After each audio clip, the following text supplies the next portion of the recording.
नमस्कार दोस्तों, स्वागत है आपका मिस्टर होशियार यूट्यूब चैनल पर। कल से मैंने एक बायोलॉजी प्रीवियस ईयर क्वेश्चन की शानदार सीरीज शुरू की थी, जिसकी ये सेकंड वीडियो है। पहली वीडियो ऑलरेडी अपलोड हो चुकी है, तो आप लोग देख सकते हैं, जिसमें आपको railway group D, SSC, UP police और अन्य प्रतियोगी परीक्षाओं में पूछे गए सभी महत्वपूर्ण प्रश्न करवाएंगे। आज की वीडियो में हम 20 क्वेश्चन लेंगे और 5 मिनट में करवाएंगे। डेली 20 क्वेश्चन का टारगेट है, 20 क्वेश्चन लेंगे और 5 मिनट में करवाएंगे। डेली एक वीडियो आएगी जिसमें 20 क्वेश्चन रहेंगे। वीक में एक वीडियो आएगी जिसमें 100 क्वेश्चन आएंगे, जो कि मोस्ट इंपॉर्टेंट रहेंगे आपके एग्ज़ाम के लिए।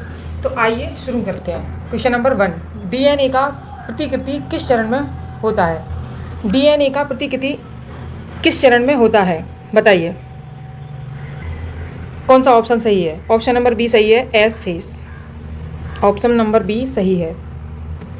क्वेश्चन नंबर 2, मानव शरीर की सबसे बड़ी अंतःस्रावी ग्रंथि कौन सी है? मानव शरीर की सबसे बड़ी अंतःस्रावी ग्रंथि कौन सी है? मानव शरीर की सबसे बड़ी अंतःस्रावी ग्रंथि जो है वो थायराइड है। ऑप्शन बी बिल्कुल सही है। नेक्स्ट, निम्नलिखित में से कौन सा एंजाइम स्टार्च को माल्टोज में परिवर्तित करता है, बताइए। निम्नलिखित में से कौन सा एंजाइम स्टार्च को माल्टोज में परिवर्तित करता है, बताइए कौन सा एंजाइम है।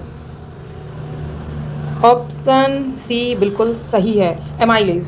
नेक्स्ट, प्रकाश संश्लेषण के दौरान ऑक्सीजन किसके विघटन से प्राप्त होती है? प्रकाश संश्लेषण के दौरान ऑक्सीजन किसके विघटन से प्राप्त होती है, बताइए। ऑप्शन बी H2O बिल्कुल सही है। नेक्स्ट, मानव शरीर में आरबीसी का निर्माण मुख्यतः कहाँ होता है? जल्दी जल्दी बताइए, क्योंकि 20 क्वेश्चन 5 मिनट में करवाने हैं, तो मैं तो जल्दी जल्दी आंसर देके जल्दी जल्दी ही बताऊंगी ना, नहीं तो नहीं हो पाएंगे। मानव शरीर में आरबीसी का निर्माण मुख्यतः कहाँ होता है? ये रिपीटेड क्वेश्चन है, शायद कल भी आया था। मानव शरीर में आरबीसी का निर्माण मुख्यतः अस्थि मज्जा में होता है। जिसने कल की वीडियो देखी होगी उनको पता होगा। नेक्स्ट, निम्नलिखित में से कौन सा विटामिन रक्त का थक्का जमाने में सहायक होता है? निम्नलिखित में से कौन सा विटामिन, विटामिन के।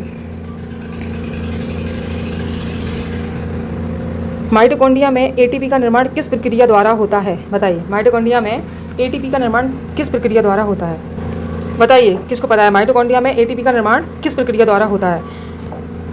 माइटोकॉन्ड्रिया में जो एटीपी का निर्माण है वो ऑक्सीडेटिव फास्फोराइलेशन प्रक्रिया द्वारा होता है। ऑप्शन सी बिल्कुल सही है। नेक्स्ट, एबीओ रक्त समूह की खोज किस वैज्ञानिक ने की थी? ये तो सभी को पता होगा, बताइए।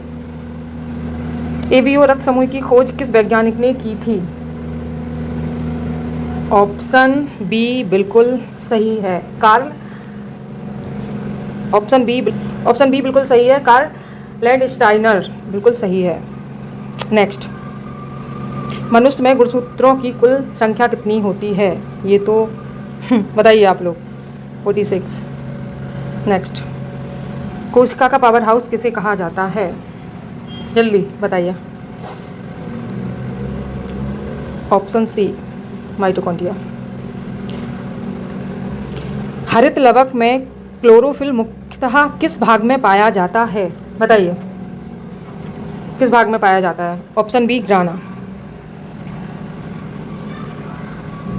निम्नलिखित में से कौन सा आरएनए अमीनो अम्ल को राइबोसोम तक पहुंचाता है, बताइए।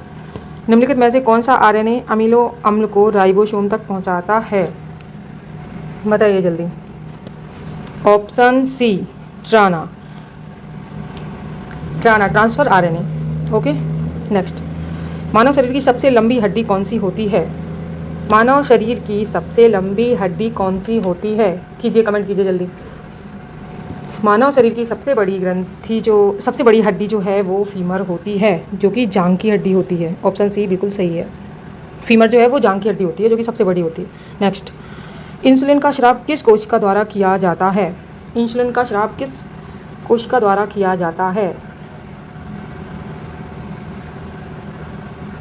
बताइए। ऑप्शन बी बीटा सेल बिल्कुल सही है, बीटा सेल द्वारा किया जाता है। नेक्स्ट, आनुवांशिकी का जनक किसे कहा जाता है? ये तो सभी को पता होगा, बताइए जल्दी जल्दी बताइए। आनुवांशिकी का जनक किसे कहा जाता है? ऑप्शन बी ग्रेगर मेंडल को कहा जाता है। नेक्स्ट, निम्नलिखित में से कौन सा रोग वायरस के कारण नहीं होता है? निम्नलिखित में से कौन सा रोग जो है वो वायरस के कारण नहीं होता है?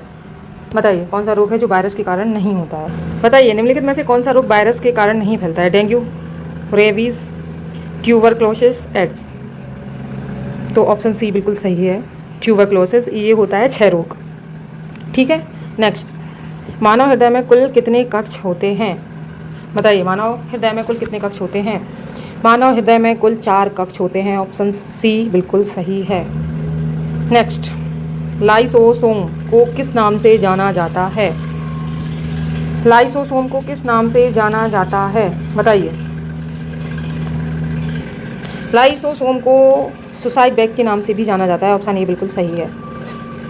Okay, next. आरएनए में कौन सा नाइट्रोजन क्षारक डीएनए की तुलना में भिन्न होता है? बताइए। आरएनए में कौन सा नाइट्रोजन क्षारक डीएनए की तुलना में भिन्न होता है? क्वेश्चन नंबर 19 बताइए। ऑप्शन सी यूरेशिल। ऑप्शन सी यूरेशिल बिल्कुल सही है। नेक्स्ट। मनुष्य में गैसों का आदान प्रदान मुख्यतः कहाँ होता है? मनुष्य में गैसों का आदान प्रदान मुख्यतः कहाँ होता है? बताइए। मनुष्य में जो गैसों का आदान प्रदान होता है वो एल्वियोली में होता है। इसको बोलते हैं वायुकोश। आई होप आपको ये क्वेश्चन समझ में आए होंगे। ऐसे ही और कोई प्रीवियस ईयर क्वेश्चन के लिए चैनल को सब्सक्राइब करना ना भूलें। धन्यवाद।